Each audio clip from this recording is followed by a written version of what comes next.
Hello friends, welcome to my channel Kahkasha youtuber channel में आपका बहुत बहुत स्वागत है, वेलकम है। तो फ्रेंड्स, हम आपको बता दें, इंडियन आइडल सीज़न 12 के विनर पवनदीप राजन का जब से अरुणिता के साथ में झगड़ा हुआ है, तो दोस्तों मानो उनकी जो बहन है ज्योतिदीप और अरुणिता के रिश्ते भी ख़राब हो चुके हैं। क्योंकि हम आपको ये बता दें कि अरुदीप की वजह से अरुणिता और ज्योतिदीप भी बेस्ट फ्रेंड बन चुकी थी। काफ़ी बार उन्हें एक साथ मौज मस्ती करते हुए देखा गया था। तो चलिए दोस्तों, पूरी खबर हम आपको आगे बताएं कि आखिर ज्योतिदीप और अरुणिता के बीच में क्यों हुई है लड़ाई और क्या बनी है वजह। तो पूरी खबर जानने से पहले आपने अभी तक हमारे चैनल को सब्सक्राइब नहीं करा है, सब्सक्राइब कर लें और बेल आइकन भी ज़रूर दबा दें ताकि अगली नोटिफिकेशन आपको सबसे पहले मिले। तो दोस्तों, जैसा कि हमने आपको पहले भी बताया है कि पवनदीप राजन जिनका एक्सीडेंट हुआ था 5 मई को, जिसकी वजह से उनको काफ़ी गंभीर चोटें आई थी, हाथ पैरों में फ्रैक्चर आ गया था और जिसकी वजह से सिंगर को रहना पड़ा था 25 दिन तक नोएडा के फोर्टिस हॉस्पिटल में। और हॉस्पिटल में दोस्तों हर इंसान उनसे मिलने के लिए आया, जिसको भी खबर मिली और जो भी आसपास था पवनदीप राजन के, चाहे रिश्तेदार हों, दोस्त हों या फिर कोई और हो, फैंस हों, हर किसी को जब भी मौका मिला वो पवनदीप राजन से ज़रूर मिले और उनसे उनका हालचाल लिया। लेकिन दोस्तों, दुख इस बात का है कि पवनदीप राजन से मिलने के लिए नहीं आई अरुणिता कांजीलाल, जबकि अरुणिता कांजीलाल का बहुत ज़्यादा इंतज़ार किया गया था, बेसब्री से वेट करा था। चाहे पवनदीप हो, उनकी फैमिली हो, दोस्त हो या फिर रिश्तेदार हो, हर कोई इंतज़ार कर रहा था कि अरुणिता पवनदीप से कब आएंगी मिलने के लिए। तो दोस्तों, ऐसा इसलिए भी हो रहा था क्योंकि पवनदीप राजन और अरुणिता का रिश्ता काफ़ी ज़्यादा गहरा था, काफ़ी ज़्यादा अच्छा था। और इनकी जो रिश्ते की शुरुआत हुई थी वो हुई थी इंडियन आइडल सेट से। इंडियन आइडल 12 में पवनदीप राजन भी एज अ कंटेस्टेंट आए थे और यहाँ पे अरुणिता भी एज अ कंटेस्टेंट पहुंची थी। दोनों में गहरी दोस्ती हुई, दोनों बहुत अच्छे सिंगर हैं, आवाज़ दोनों की बहुत ज़्यादा अच्छी है। यहाँ पे पवनदीप राजन विनर बन गए थे और अरुणिता आई थी फर्स्ट रनर अप। और दोनों को बहुत ज़्यादा प्यार मिला था जनता से भी और जजेस से भी। और जो भी सेलिब्रिटी आता था वो अरुदीप को साथ में देखता ही देखता था और साथ ही साथ इन दोनों से कोई ना कोई परफॉर्मेंस भी साथ में करवाई जाती थी। लेकिन दोस्तों देखिए, दोस्ती इतनी ज़्यादा गहरी होती चली गई कि इंडियन आइडल का जैसे ही ख़त्म हुआ सीज़न, उसके बाद में पवनदीप राजन को काफ़ी ज़्यादा कॉन्सर्ट मिले, साथ ही साथ अरुणिता को भी कॉन्सर्ट मिले थे। लेकिन यहाँ पे पवनदीप राजन और अरुणिता को जब एक साथ कॉन्सर्ट दिए गए तो मानो धूम मचा दी इन दोनों ने। बहुत ज़्यादा पसंद किया गया इन दोनों की आवाज़ को, बहुत ज़्यादा पसंद किया गया इन दोनों की जोड़ी को। तो उसके बाद में कई बार इन लोगों को साथ में देखा गया घूमते हुए, एंजॉय करते हुए, पार्टी सेलिब्रेट करते हुए, शादियां सेलिब्रेट करते हुए। और जब पवनदीप राजन की बहन चांदनी दीप की शादी हुई थी तो उस टाइम पे अरुणिता कांजीलाल भी गई थी पवनदीप राजन के घर पर और वहाँ पर उन्हें बहुत ज़्यादा एंजॉय करते हुए देखा गया था फैमिली के साथ भी। साथ ही साथ में अरुणिता और ज्योतिदीप की जोड़ी तो बहुत ज़्यादा पसंद की जा रही थी। और पवनदीप ने अपना पूरा गांव अरुणिता को बहुत अच्छे से घुमाया था, सारी चीज़ें दिखाई थी, जितने भी उनके दोस्त थे सबसे मिलवाया था। और अरुणिता भी काफ़ी ज़्यादा खुश नज़र आई थी उन दिनों में।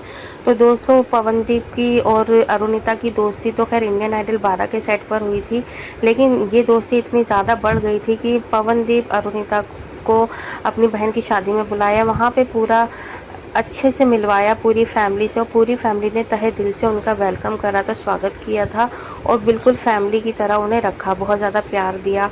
और जैसा तस्वीरों में आप देख रहे हैं, ज्योतिदीप और अरुणिता कांजीलाल दोनों काफ़ी ज़्यादा मस्ती करते हुए नज़र आती हैं। इनफैक्ट इन दोनों ने सोशल मीडिया पे भी काफ़ी ज़्यादा साथ में रील्स वगैरह भी बनाई हुई हैं। दोनों की जोड़ी भी बहुत ज़्यादा अच्छी थी। पवनदीप राजन के साथ साथ में अरुणिता और ज्योतिदीप को भी बहुत ज़्यादा इंजॉय करते हुए देखा गया था और ऑडियंस भी उन्हें बेहद प्यार कर रही थी, बहुत ज़्यादा उन पर प्यार लुटा रही थी। लेकिन दोस्तों, अब हमें खतरे में लग रही है अरुणिता और ज्योतिदीप की भी दोस्ती भी, क्योंकि जब पवनदीप का एक्सीडेंट हुआ तो उन दिनों उनकी फैमिली बहुत ज़्यादा टूट चुकी थी, बिखर चुकी थी और बहुत ज़्यादा वो सदमे में थे, क्योंकि पवनदीप की हालत बहुत ज़्यादा नाजुक थी और बहुत ज़्यादा मतलब तकलीफ़ें थी, उन्हें चोटें थी, सर्जरी हुई थी उनके भाई की, ज्योतिदीप के। तो वो बहुत ज़्यादा रो भी रही थी और उनकी माता जी की भी हालत बहुत ज़्यादा ख़राब थी। तो दोस्तों, ऐसे में अगर अरुणिता आ जाती तो शायद एक सपोर्ट मिलता उन्हें सहारा मिलता, लेकिन वहाँ पे अरुणिता नहीं आई, ना ही हॉस्पिटल में आई।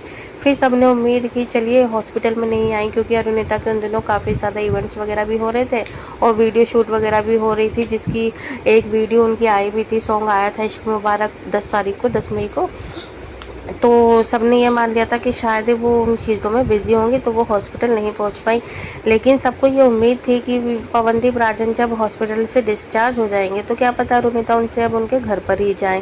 लेकिन दोस्तों एकदम से अचानक से उन्होंने एक गिफ्ट सा भी दे ही दिया था, क्योंकि जिस दिन पवनदीप राजन का डिस्चार्ज हुआ था हॉस्पिटल से तो वो मुंबई जा रहे थे, और सेम डे अरुणिता ने भी अपना एक फ़ोटो अपने सोशल मीडिया पे शेयर करा था जिसमें पीहू और अरुणिता कांजीलाल थी, और उन्होंने कैप्शन में लिखा हुआ भी था मुंबई कॉलिंग। तो सभी को यही लगा कि शायद अरुणिता पवनदीप से मिलने मुंबई हाउस में जा रही है उनके। लेकिन दोस्तों 1 दिन हो गया, 2 दिन हो गए, 3 दिन हो गए, लेकिन अरुणिता पवनदीप राजन से मिली तो नहीं और ना ही कोई उनका अपडेट आया। तो यहाँ पर फैंस बिल्कुल बेसब्री से इंतज़ार कर रहे थे कि काश हमें आज कोई भी नया अपडेट मिल जाएगा, शायद हमें अरुणिता और पवनदीप एक साथ नज़र आएंगे। लेकिन वो फिर भी नहीं आए और काफ़ी दिन हो चुके हैं दोस्तों। 25 तारीख को हॉस्पिटल से डिस्चार्ज हो गए थे पवनदीप, और आज आप खुद सोच सकते हैं कितने दिन हो गए हैं, लेकिन एक भी दिन अरुणिता पवनदीप से नहीं मिली है। तो दोस्तों अब यहाँ पर पवनदीप ने भी उम्मीदें छोड़ दी हैं, और शायद उनकी पूरी फैमिली ने भी उम्मीद छोड़ दी है कि अरुणिता जैसे हम लोग सोच रहे थे कि एक सहारा बनेंगी, पवनदीप का इमोशनल सपोर्ट बनेंगी और उनकी फ्रेंड रह चुकी हैं, तो एक फ्रेंड टू फ्रेंड वो अगर मिलती हैं तो थोड़ा सा और जल्दी रिकवर कर पाएंगे। लेकिन ऐसा हुआ ही नहीं, तो इसी के चलते अब उनके जो घर वाले हैं वो पूरी तरीके से अब समझ चुके हैं कि यहाँ पर अरुणिता की अब कोई जगह नहीं है, और अब भाई उनका जो बेटा है पवनदीप वो एकदम परफेक्ट हो चुका है, बस चलने की ही देरी है। डॉक्टरों ने भी कह दिया है कि पवनदीप राजन अब कुछ ही वक्त गुजर रहा है, 1 दिन 2 दिन 3 दिन में वो पैरों पे चलने लगेंगे। तो यहाँ पे दोस्तों अब देखिए जितनी भी मुश्किल घड़ी थी, जितना भी दुख का टाइम था वो तो ऑलमोस्ट जा ही चुका है। अब तो बस सही समय आने वाला है, खुशियाँ आने वाली हैं। जब पवनदीप चलेंगे तो उनकी फैमिली बहुत ज़्यादा खुश है इस बात को लेकर। इनफैक्ट फैमिली आज भी बहुत खुश है क्योंकि उनका जो पवनदीप है वो बहुत अच्छे से रिकवर कर रहा है।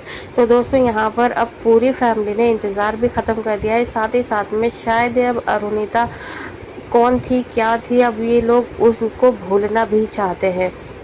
अगर हम आगे चल के इवेंट्स वगैरह की बात करें, काम की बात करें, तो एज अ प्रोफेशनल अगर ये लोग अपने काम को सिर्फ काम की तरह करेंगे तो हो सकता है हमें 20% चांस अब लग रहे हैं कि शायद अब ये दोनों मिल पाएंगे। नहीं तो दोस्तों 80% चांस अब यही कहता है कि शायद अब ये दोनों अब कभी साथ में परफॉर्मेंस करेंगे। और जहाँ तक हमने अपनी लास्ट वीडियो में आपको बताया था कि इन दोनों को ऑफ़र हुआ है साथ में इवेंट करने के लिए, तो दोस्तों वो आज भी हम इसी चीज़ को कहते हैं कि ऑफ़र हुआ है, अब एक्सेप्ट करना नहीं करना ये इन दोनों की पर्सनल चॉइस है, और हम किसी की भी पर्सनल चॉइस पे अपनी उम्मीदें नहीं थोप सकते हैं, क्योंकि end of the day in दोनों ने ही डिसीज़न लेना है, इन दोनों का ही काम होना है, शूट होना है। तो अब देखते हैं ये, क्योंकि जहाँ तक अभी तक हमें पता चला है सूत्रों से कि यहाँ पर अरुणिता और पवनदीप अब शायद साथ में काम भी ना करें, क्योंकि इन दोनों के बीच में शायद कुछ ज़्यादा ही गलतफहमियाँ हो चुकी हैं, जिसकी वजह से इनका जो पर्सनल रिलेशन है वो प्रोफेशनल रिलेशन पे भी इफ़ेक्ट कर रहा है। वेल दोस्तों आप क्या कहेंगे इस बारे में? आपको भी सेम यही चीज़ लगती है? क्या आपको लगता है कि आप अरुदीप को देख पाओगे साथ में काम करते हुए या नहीं? जो भी आपकी राय है हमें कमेंट बॉक्स में कमेंट करके एक बार ज़रूर बताइएगा। वीडियो अच्छा लगा है लाइक कर लें, चैनल को भी ज़रूर सब्सक्राइब कर लीजिएगा, और जाने से पहले कमेंट में आप अपने शहर का नाम ज़रूर बता के जाइएगा ताकि हमें पता चले कि आप हमारी वीडियो कहाँ से देख रहे हैं। मिलती हूँ एक और नई वीडियो के साथ, तब तक दोस्तों बाय बाय।